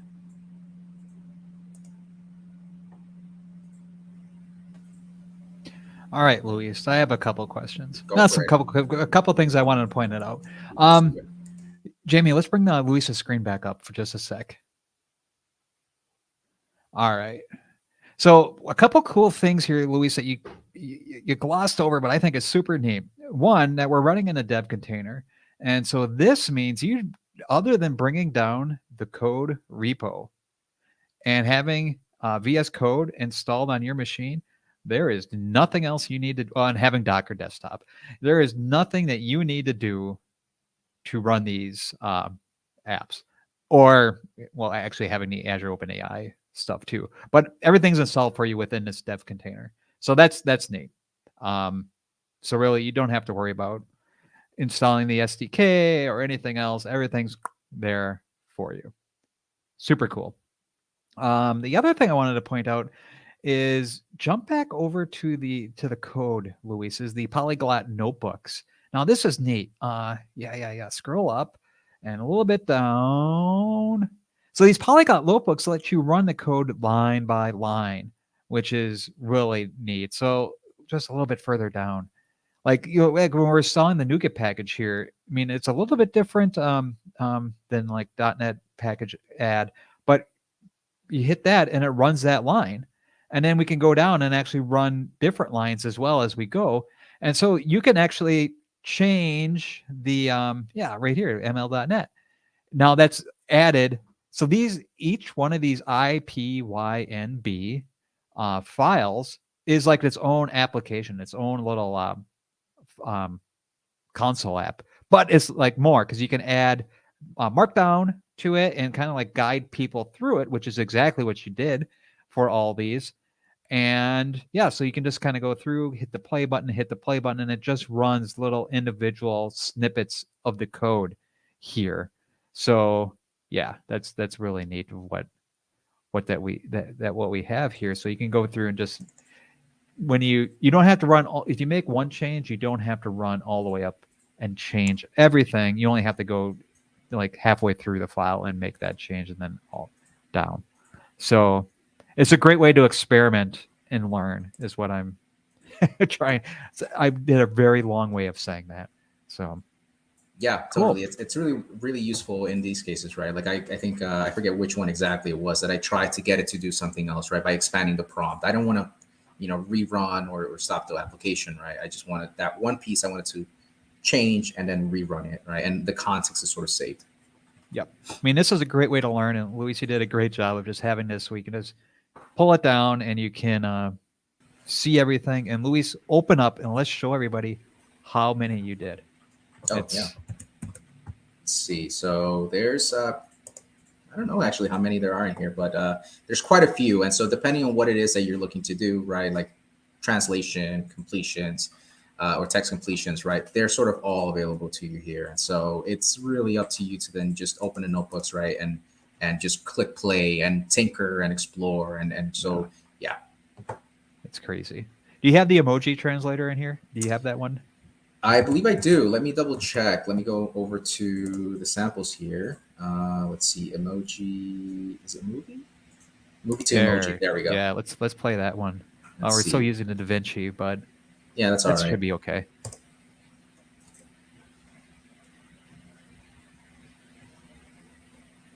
Let's see. All right, there we go. So let me see. What was the first one? The first one was Back to the was it? It was Star Wars. Sorry. So we queued it up. Okay, like here's the ones before. Queued it up for Star Wars, and so that's what Star Wars ends up as an emoji, right? And then all the rest. Cool. Yeah.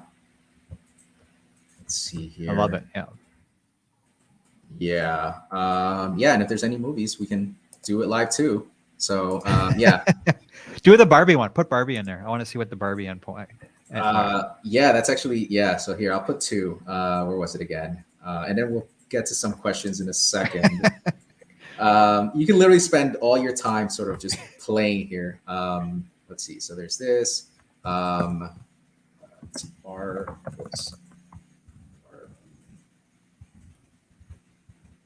and then let's see this one. We'll see. Yeah. Let's just go with Barbie for now. And you're only hitting what you need to hit, so that's exactly. cool. That's all I need to change. Let's go here to. Whoa! What happened? Oh, Did that's we? right. Yeah, I had actually reset it. So let me just Oh. restart this and run all because it actually lost context when I closed it. Oh. Yeah. So let's see. There we go. There And we go. Jones. That makes sense. Frozen. I think maybe we ran into some sort of token limit here. What did I put it at? 60. Yeah. So we just didn't have enough tokens. And so that's kind of what you're seeing, where it's like, I only want 60 tokens. And halfway through that response, it was like, okay, that's it. I hit my max token limit. And so, Yep. but if we were to bump this up to 100, let's see. Let's see, notebook cell, execute cell and below. So what this did is it's running not only this cell, but also the ones below it. And there you go. Right. Sweet. Yeah, cool. Awesome. So let's see. Questions.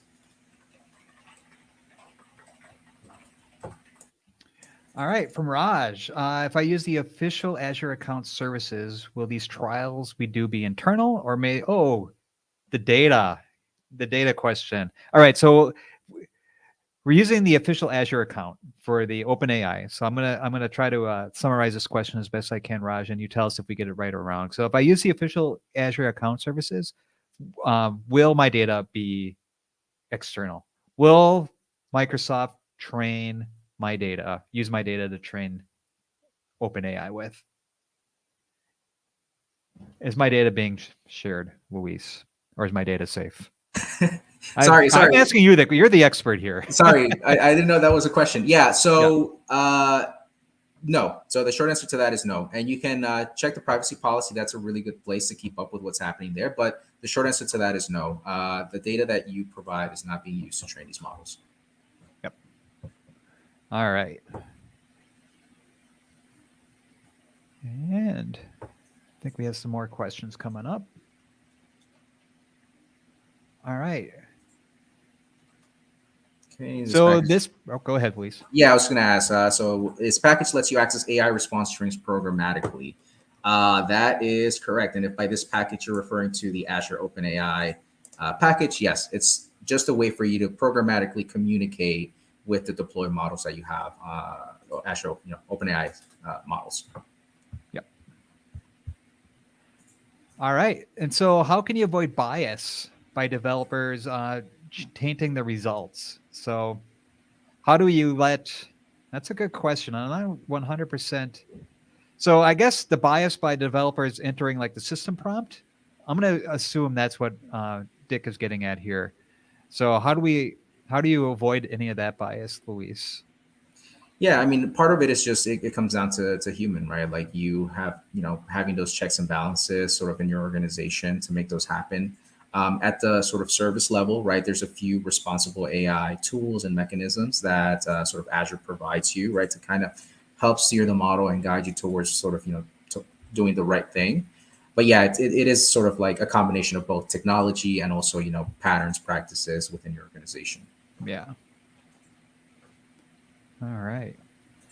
And does it work offline? Sometimes clients want online and offline apps. And so can we do all this stuff, the same features? And so sometimes clients want same features like ChatGPT, but offline. So can this work offline, the ChatGPT or the Azure OpenAI stuff?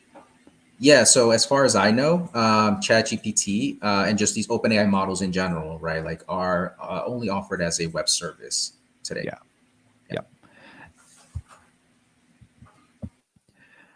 So can these tools be used as a to generate reports as a report generative tool for my app?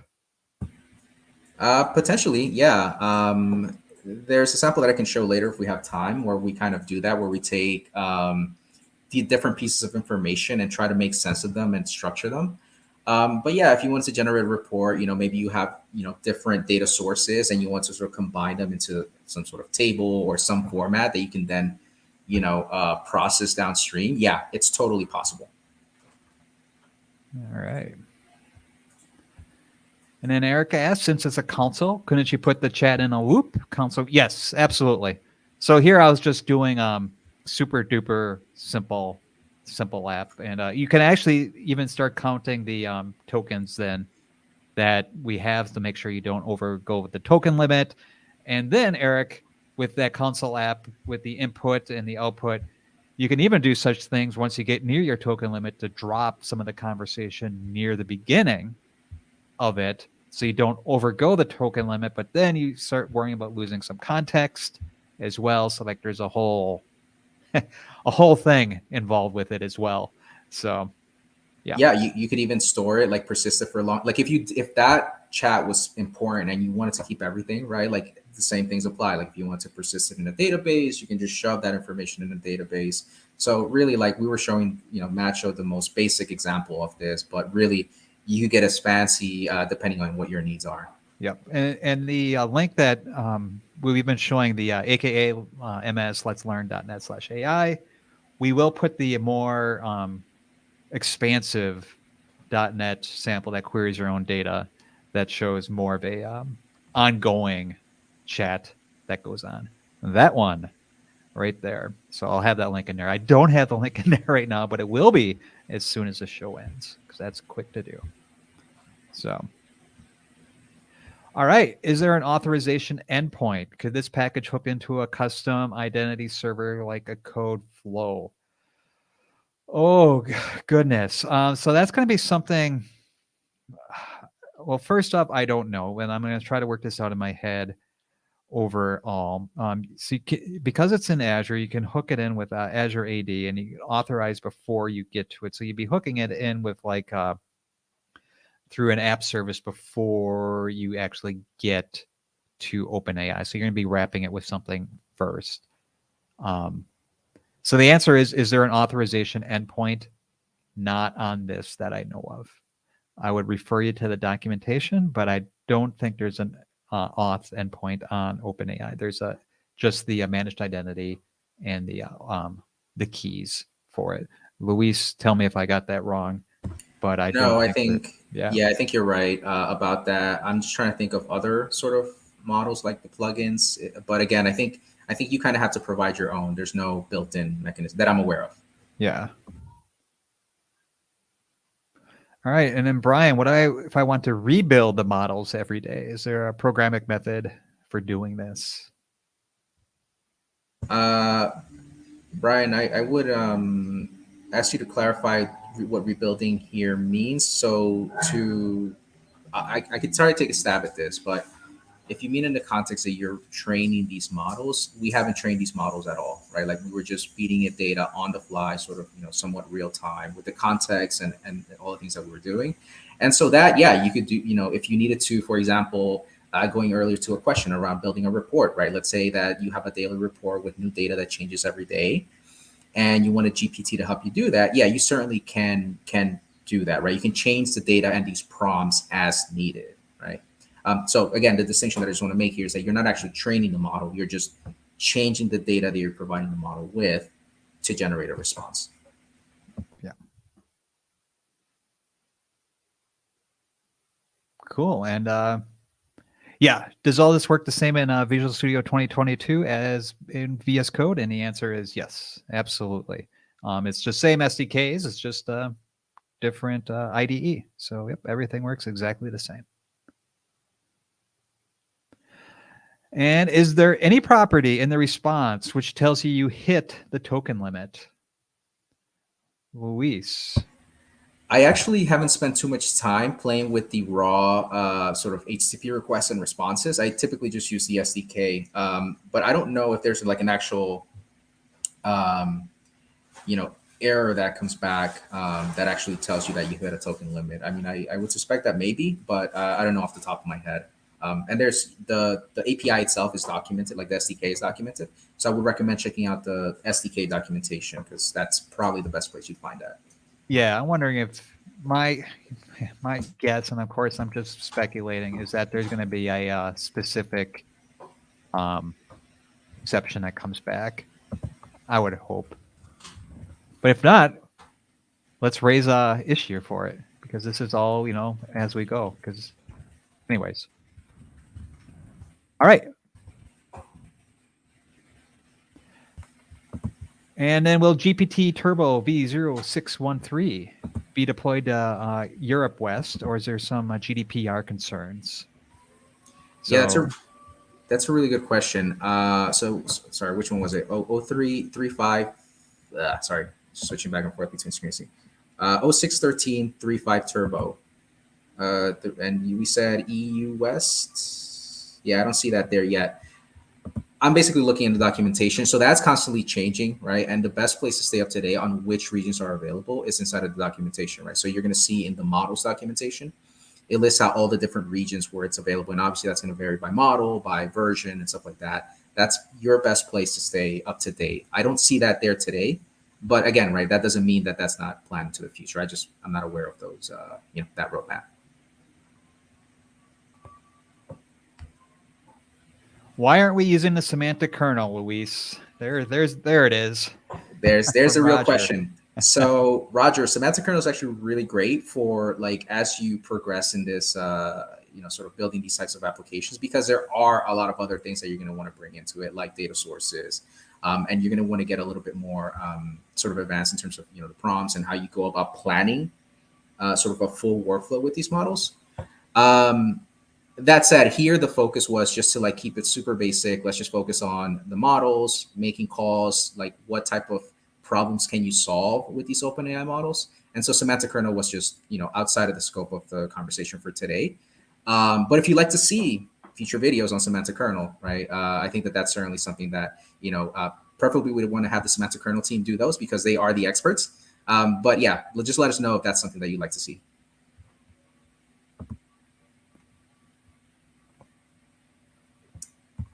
All right. 5 minutes to wrap it up. All right. So, Luis, I don't know if you wanted to show the report generation example that you had. Otherwise, Yeah, maybe we can just go real quick. I can just Yeah. skip to that of parsing unstructured data, right? And so here, again, I'm not going to bore you with all the setup details, but basically what I have here is I have, a passage here. You could imagine this being a report that's written by somebody every day or whatever it is, right? And what you like to do is you like to take this unstructured data and convert it into a table. And so again, using the same processes that we usually uh, you know, go about. We want to make sure that we extract the different fruits that are being talked about here, such as the fruit, the color, and the flavor, right? We want to create a table with those three columns. And what you can see here is that now a table is actually generated using Markdown, right? And basically it extracts all the information here. And so in the context of a report, right, you could imagine that you have these different data sources that are coming from different places, and you can just tell it, okay, all of this data that I'm giving you, go ahead and make a table of this and sort of present it to me in a report-like format. And so this is just an idea of how you can go about it. Again, it's sort of up to you and based on your scenario, right, how you would solve those types of problems. But the short answer to this, or the thing to highlight here, is that the model is sort of capable of doing these types of tasks. All right. So cool. Well, Luis, thank you very much. This has been great. This is probably my Yeah. favorite one so far.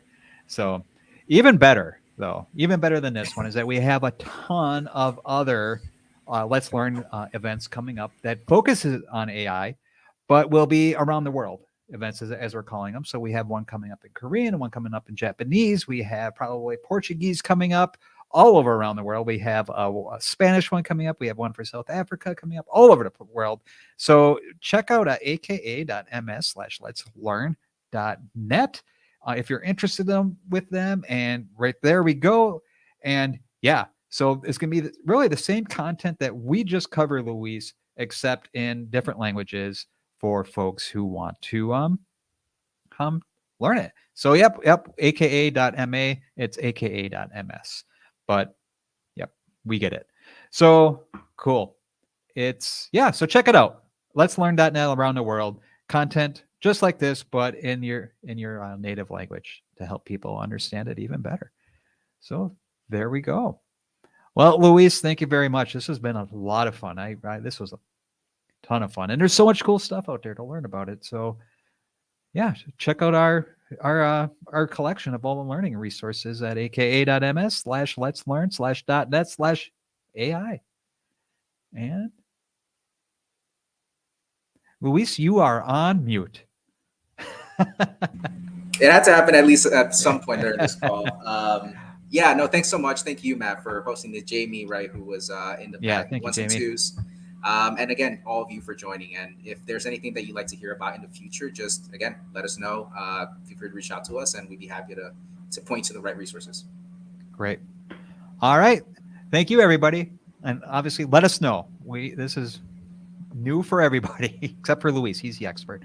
But you're right. Thanks a lot. Thanks, everyone.